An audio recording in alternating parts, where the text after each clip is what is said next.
Welcome to Church Hurts and the good, the bad, and the ugly about church, religion, and spirituality with a dash of recovery thrown in. If you've ever had questions about the church, maybe a bit jaded in your attitude toward religion, well, you've come to the right place. Our host, he was an honors philosophy student, ordained a Presbyterian minister, planted 3 churches, taught at a prestigious university, but now he's just an aging curmudgeon who never quits asking the question why. The host of Church Hurts and Dr. John Bash. I don't know about you, but I know life seems more complicated than it was years ago. What used to be apparent black and white issues have turned into an insane amount of grays and purples and blues. It reminded me of 3rd grade art class when we were first allowed to play with paints and shown how to mix colors. Blue and yellow could make the loveliest shades of green. And then, like every other ADD child, of course, I figured if 2 colors mixed was good, why not 3 and 4 and 5? And you know the result, that ugly shade of mud, which was irredeemable. Unfortunately, when I'm talking about life being complicated, it isn't as easy to understand as mixing paint. When what we learned was good ends up being not so good or even harmful, and then confusion kicks in. If it isn't right, what I thought was right, and wrong is what I was told was right, how am I to act? When what was cast in stone in front of the courthouse, the 10 Commandments I'm thinking of, is now forbidden on public property, who is making the rules? Or maybe more importantly, who has changed the rules and why? In college, I was taught that there were different views of ethics, the 2 primary ones being absolute and relative. Absolute ethics emphasized what was always true, no matter what. Relative ethics emphasized that ethics changed based upon the situation. The classic illustration given was based upon lying. If a Nazi came to the door, if the Gestapo was there and they asked you if you were hiding Jews in the attic, what would you say? If you tell the truth, they will surely be shot. If you lie, you have violated God's prohibition against lying. So today we talk about a man who actually faced those issues in that time with the Gestapo and Hitler and churches as messed up as church gets. His name was Dietrich Bonhoeffer. And to find out more, let's ask an actor who has played Bonhoeffer all over the world in the play Bonhoeffer 1945. Welcome back to Church Hurts and D. Paul Thomas. Thank you, John. It's great to be back with you. And by the way, Dr. Mayhew sends his warmest greetings to you. Oh, that's great. We certainly enjoyed our time with the both of you.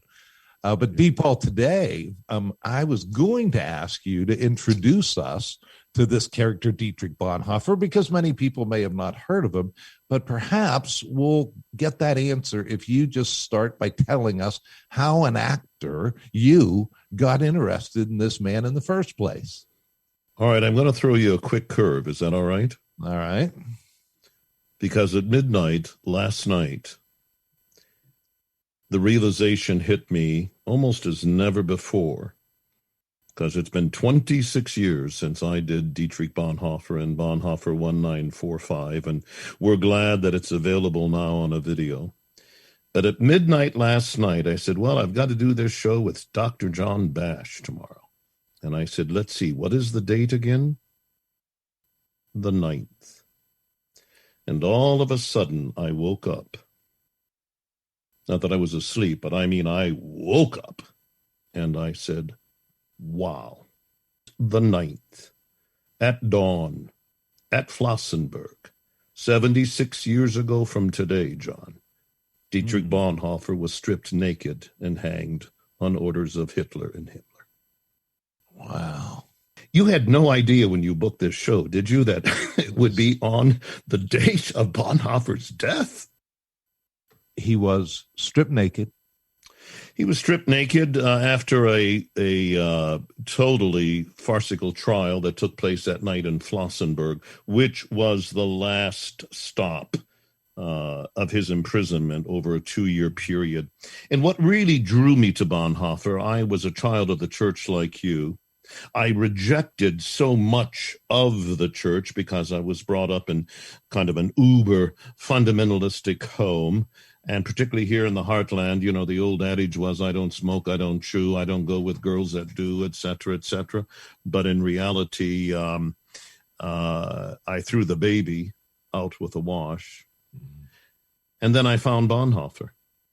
And Bonhoeffer spoke to me in a language that gave me again a greater accessibility to the faith, and really was instrumental in a complete renaissance of my faith. But you were a church kid. I'm kind of a one of those rigid churches that people say, you know, man, that I don't want anything to do with that God kind of thing. And you were already an actor, right? You'd become an actor. I mean, that's real rebellion from that scene. Well, it was, and initially I had prepared to go into the ministry, and then just boom, threw it all away and fled to the wicked ways of the stage.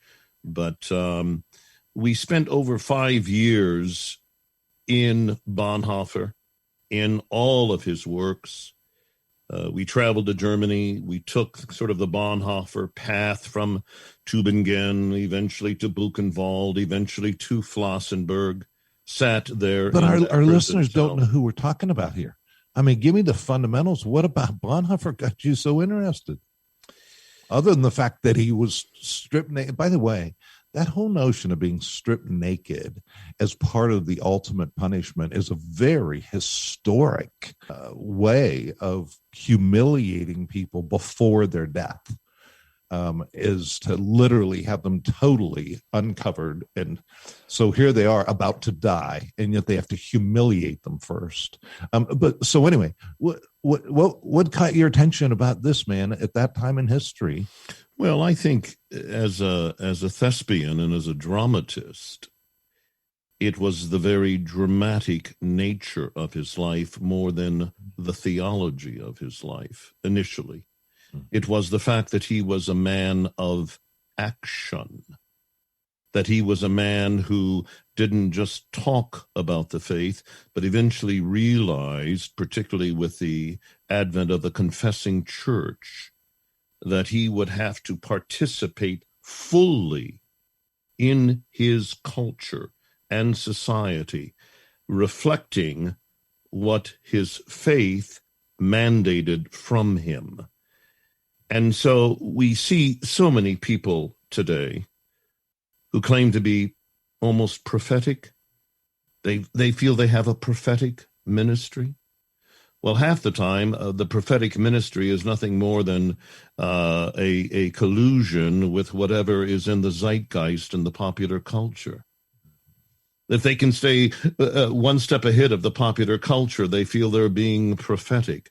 Well, Bonhoeffer was just the opposite. In so many ways, he was anti-cultural in relationship to the opposition he gave to the evil that he saw. So it was the fact that his life was a dramatic life. His life was a life of action. His life was a decision to act, and to act boldly, and to act, yes, in gray areas that you speak about in terms of, oh my goodness, I'm now being asked by my brother-in-law and my brother, Hans von Dohnanyi and Klaus Bonhoeffer, to participate in an assassination attempt on Adolf Hitler. We can't get there yet. So we're talking about a man who was a preacher, was a theologian in the late 1930s in Germany, right?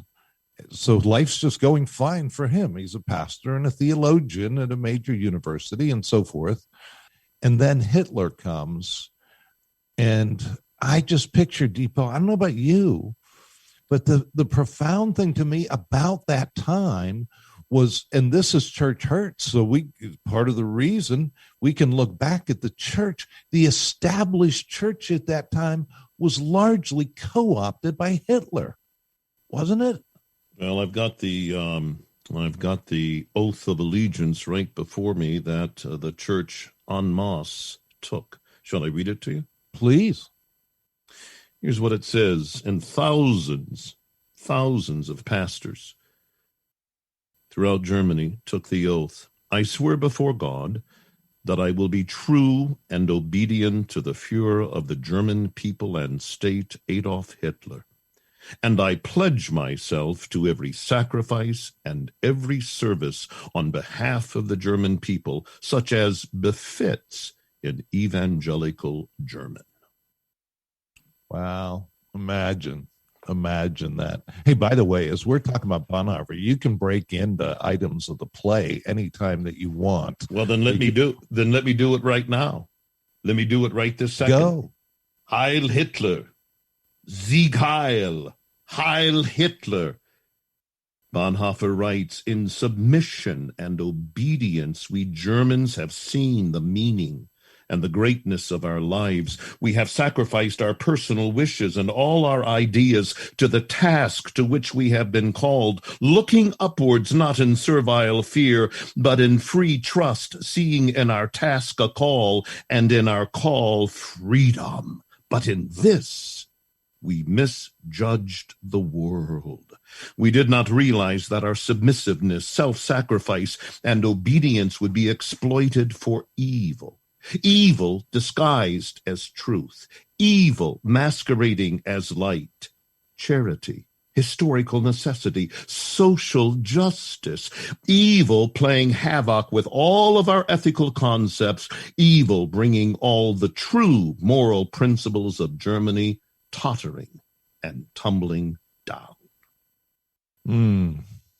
I can't, when you get into this, Deepaul, I know you told us about this before when you were here, but I'm still picturing when this was off Broadway, the lady who unexpectedly ends up in the front row.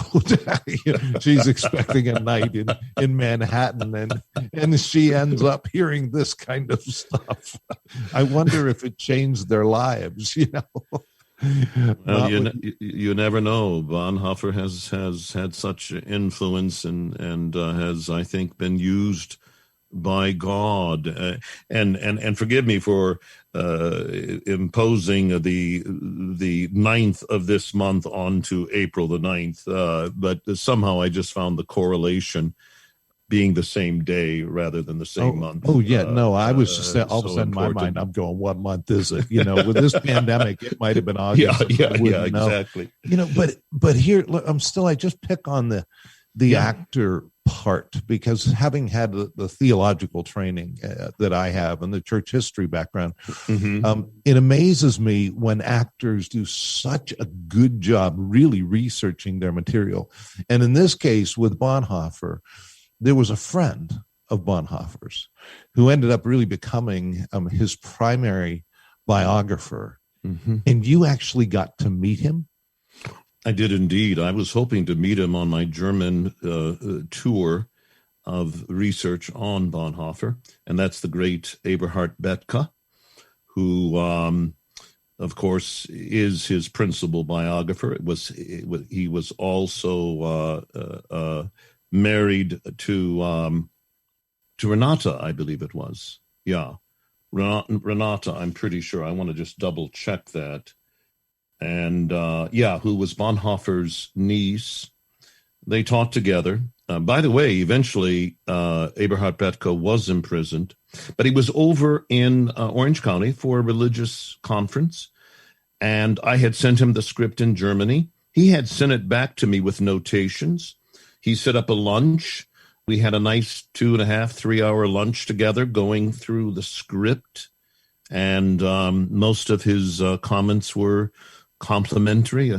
Occasionally he would tweak this, tweak that, but he was quite adamant, John, when he came to a section in the play in which I had the confessing church singing "A Mighty Fortress is Our God." And he went, "Oh no. No.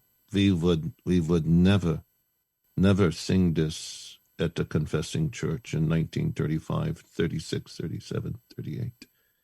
I said, why is that? I said, why? He said, because this is the church triumphant, the church victorious. He said, and we just wanted the church to survive. We wanted the church to become the servant church again. We wanted the church to become the confessing church again. Yeah, we've talked before just even about that hymn where it is Luther is one that everybody wants to embrace as theirs. Even Paul has mentioned in the Roman Catholic Church that he has the Luther's Mighty Fortress is in the Catholic hymnal. And and so everybody kind of wants to, associate with Luther. The same thing's really true with Bonhoeffer. I mean, we've said that about C.S. Lewis as well, but Bonhoeffer is the same way because his story is so powerful of really this preacher, this theologian who has to ask the question, what do we do when the government really turns on you? But it doesn't just have to be the government. What do you do when you have evil personified for you? And with all the things we disagree on today, one might say, you want to get universal agreement, you bring up Hitler, right? I mean, that is the personification of evil. Bonhoeffer ended up dealing with it, writing in the midst of it, dealing with others at the time. How did he end up really getting involved in a plot to actually kill Hitler? As a pastor and theologian, can't imagine being involved in a murderous plot. Well, Hans von Dohnanyi was his brother-in-law also. Was his brother-in-law, rather, and married to one of his sisters. And he was a high member of the Abwehr, which was the intelligence wing of the military. Mm-hmm. It was actually started, during the Weimar Republic. And he was working for Admiral Canaris at the time. And within the inner circle came several of the leaders of not just the well-known July 20 plot against Hitler, but previous assassination attempts, including one that Bonhoeffer was participant in. We think probably he may have even driven the car that took the bomb to Hitler's airplane. And so Gerhard Leibholz was Jewish. She had helped Gerhard and Bonhoeffer's sister escape Germany. Subsequently, his brother became president, I believe it was, of Lufthansa Airlines, Klaus Bonhoeffer. And Klaus and Admiral Canaris and Hans von Dohnanyi, by the way, whose son was the great Christoph von Dohnanyi, conductor of the Cleveland Symphony Orchestra. That was Bonhoeffer's godson. They all brought Bonhoeffer into the conspiracy. In the middle of that, I want to stop for a second. I get so wound up with this stuff, Deepal. Just for our listeners, Bonhoeffer1945.com is where people can get hold of this. And it's no one's going to be able to spell that, but it'll default to it on Google. I tried it, but it's Bonhoeffer. Bonhoeffer1945.com. Also mention that if you would go to churchhurtsand.org, if you'd like to be part of our this is Church Hurts and we talk about life kind of after that church hurts part, I'd invite you to join us. What we do is encourage others, particularly even pastors and people in full-time Christian ministry who've been hurt by the church, like so many of us, and are looking to get into that and life as well. And what we do takes a little bit of money, and we'd like to ask you to be on our team. We partner with Standing Stone Ministries in doing this, and you can find out all about it at churchhurtsand.org. But if you could just give a little bit or give regularly, we would really, really appreciate it. Deepal, with that, and I know you really, you're a supporter of what we do, and you know what it's like to get hurt in the church itself when the church messes up. And here in Germany, the church messed up bad, but Bonhoeffer was doing this with other people. He wasn't doing it alone.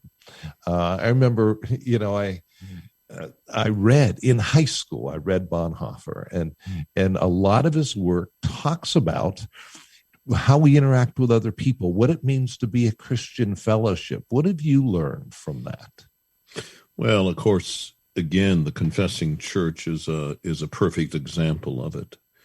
There was a seminary there at Finkenwald, and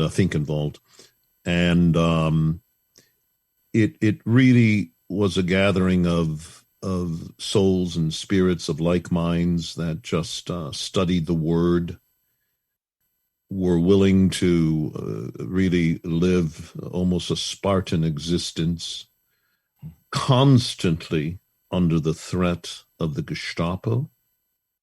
You know, what's interesting is we're living in a time in which, churches have been closed, and there are an awful lot of things that have been happening in our political climate by virtue of COVID-19.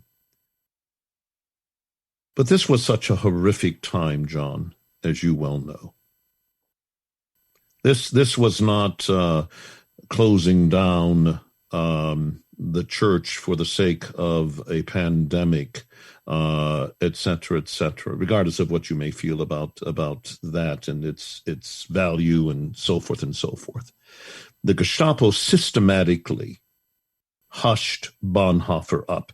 First, they prevented him from publishing.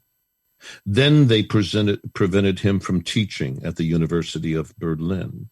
Then they prevented him from having any a broadcast on the radio, which he used to do frequently. And then they began visiting Finkenwald. And then eventually they closed it down. When I read him, what struck me was when you talk about the church or getting together, I wasn't picturing people in big buildings. It seemed at that time, when you come under negative stuff from the outside, that people felt a privilege just of literally being together. Absolutely. Yeah. And of course, he's written extensively on it. I love that wonderful line of his. Aren't people the most important thing in the world? Mm. What is the finest book, music, piece of art compared to one's family, one's friends, one's colleagues? There is that sense of Bonhoeffer that understood we can only manifest our faith in communion, that we have to be part of one another in a body. You wrote this play in addition to acting in it.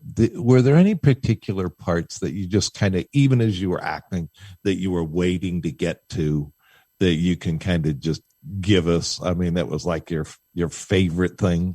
Well, I found myself getting out the script after 26 years. And even though we've remastered this video that was shot at the 50th anniversary at the Edinburgh Festival, which was really interesting because the New York Times kind of killed us when we did it in New York, and then tell me about that, and then a little bit, and then we go to Edinburgh, and we're praised by the London Times. And I thought, boy, if beauty is not in the eyes of the beholder, here we had the same play. The New York Times was critical of it.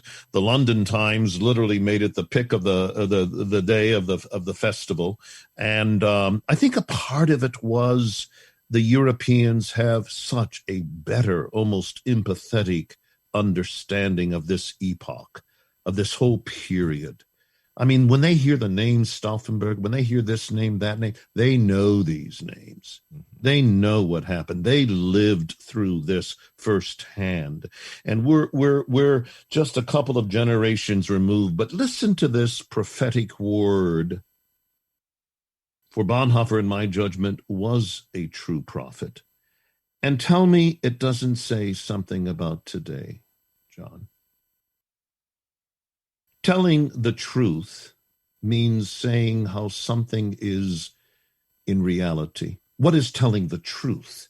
He asked himself that continuously, you see, because, yes, he was lying to the judge advocates. Yes, he was protecting his Jewish friends. Yes, he was lying. So he asks himself, what is telling the truth in reality? Today, it seems that anything that is concealed, clothed, veiled, pure, and chaste is presumed to be disguised, hypocritical, deceitful, and impure.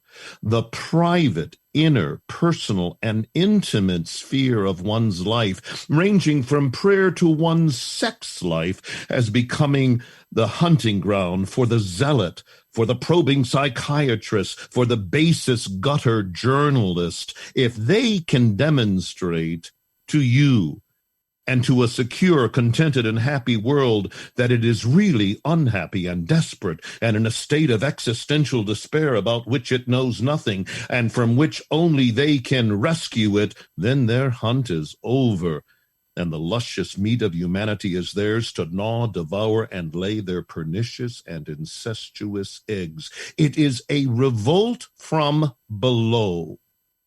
A revolt of mistrust, a revolt of envy and hatred, so that any kind of true quality, great vision, or grand generosity are held suspect. And these are the enemies to the true mass leveling of our culture. Our culture life has become a torso.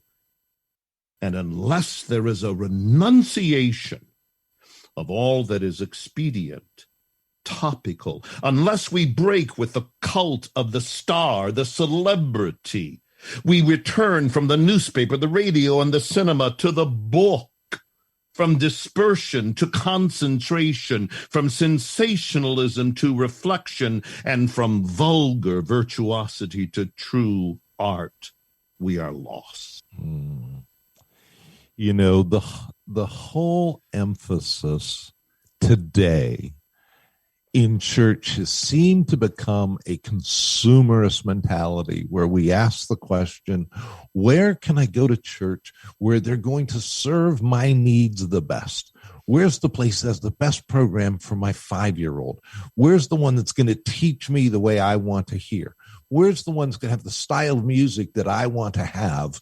And Bonhoeffer brings it to where I continue to come back to is no. It's about people attempting to worship God and to serving one another in that process, not coming to the table saying, oh, this is a restaurant, give me my worship off the menu. And Bonhoeffer nails that, doesn't he? Over and over. It's so real. Well, and that's the spine, what you're saying right now, of his cheap grace versus costly grace. The cheap grace of just being fed, being served. No, remember the great other line. I think it's from the letters and paper. When Christ, letters and papers from prison. When Christ calls a man, he bids him come and die. I encourage everyone, and I have to wrap up here. Paul, you and I can talk forever, and I love our talks. You have so much to offer, and you challenge my thinking always. But thank you. Encourage people to go out and look at this. Let me just close here. By the way, there's a study guide too. A 6-week study guide comes with it. I'm getting there. Trust me. You don't trust me. You got to learn. You. Yeah, okay. I trust you. I had the privilege of reading Dietrich Bonhoeffer when I was in high school. And I did it with a few other teenagers who were chosen to be leaders at camp. The book was called Life Together, and I recommend it to anyone who is listening. It's an excellent way to ponder what really matters in life, even though you might not give it to your teenager. It was a little difficult. Theology may sound like a big word, which simply means a study of God. It used to be the primary course of study when colleges were first created.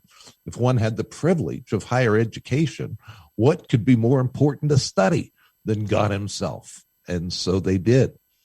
As the centuries passed, our curiosity expanded and we became more aware of the vastness of God's creation and how much could be learned if we really focused on science and art and history. And so while theology remained primary for a while at these newfangled universities, before long, we started asking, do we really need God? Look at how much we know about other things without looking to God at all. For many of us, our lives have taken a similar path. When life was going well, there wasn't much time for God, church, or prayer. But when the rain comes, the storms hit, life finds disease and abuse and loneliness and addiction and rejection and all the other things. Life without God makes less sense. It's been said it's hard to find an atheist in a foxhole.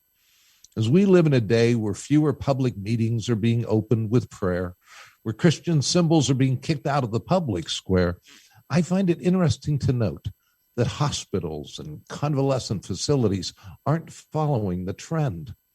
Don't wait until your neighbors are being taken into jail, put in railway cars to go to mysterious camps to ask God what life is really about. And if you want to get ahead of the game, grab a few friends and do a little book club one night a week. The book is called Life Together. It's only $10 on Amazon. Or grab Eric Metaxas' work on Dietrich Bonhoeffer, pastor, martyr, prophet, spy. Of course, you could really make it easy, and in your first meeting, just put down $9, because then you can sit and on the TV watch D. Paul Thomas's great work, Bonhoeffer, 1945. It even comes with a 6-week study guide. There is your deal of the week, which might just change your life. Life Together. Now that is worth a thought. For Church and this is John Bash. Go and enjoy God today, won't you? Well, that was worth a thought for sure, and brings us to the end of this edition of Church Hurts and. Next week, it's rumored we'll be walking on the edge of controversy, stirring the pot of denial, and finding movement of the divine. Our host, Dr. John Bash, is a shepherd with Standing Stone, a nonprofit ministry committed to caring for pastors and Christian leaders at risk of leaving the ministry prematurely. Come visit us at churchhurtsand.org. Tell us your story while you're there. Until then, remember, church hurts isn't the end of the story. Now go into the and enjoy God today, won't you?